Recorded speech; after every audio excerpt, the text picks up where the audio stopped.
తర్వాత వాళ్ళు విమర్శించిన దాన్ని మీరు ఏ నాయకుడైతే మీ చేత కాలేదు, తెలుగుదేశం ఎదుర్కోలేకపోతుంది అని జనసేనతో పొత్తు పెట్టుకున్నారు.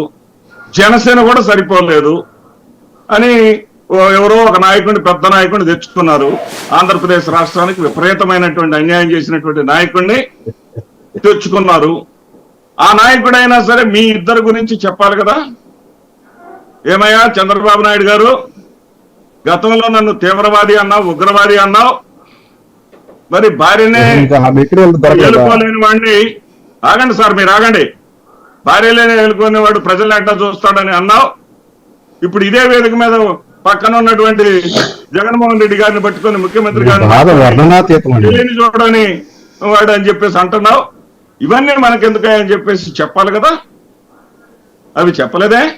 పక్కన పవన్ కళ్యాణ్, ఆయన పాకిస్తాన్ తో ఉత్తిత్తి యుద్ధాలు చేసిన నరేంద్ర మోడీ, పాచిపోయిన లడ్డూలు ఇచ్చిన నరేంద్ర మోడీ, ఉత్తిత్తి యుద్ధాలు చేసినోడు మరి ప్రపంచ నాయకుడు ఎట్లా అయిపోయాడో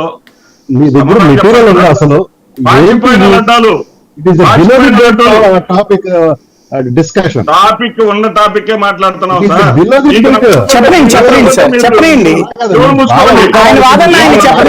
చెవులు మూసుకోండి. ఎవరి మాట మీకు నచ్చకపోతే మీరు చెవులు మాదిరెడ్డి గారు కంట్రోల్.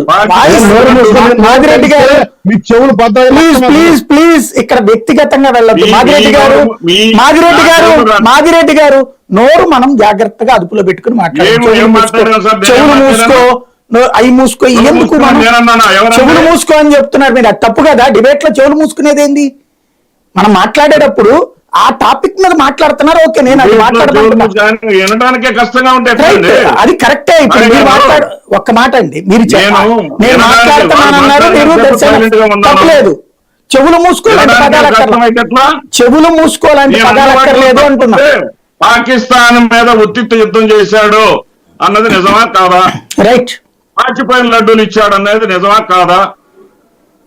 టెర్రరిస్ట్ కన్నా ఘోరం ముస్లింలు ఈ దేశాన్ని వదిలిపెట్టి పారిపోవాలి, ముస్లింలు ఈ దేశంలో కూడా ఉండనివ్వడు అని అన్నది నిజమా కాదా?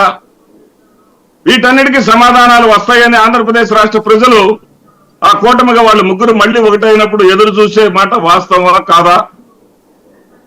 ఇవన్నీ మర్చిపోయి ఇంగ్లీష్ భాషలో, హిందీ భాషలో రాసుకొచ్చిన భాషతోటి పొగడ్తా ఉంటే ప్రజలు నవ్వుకుంటారు.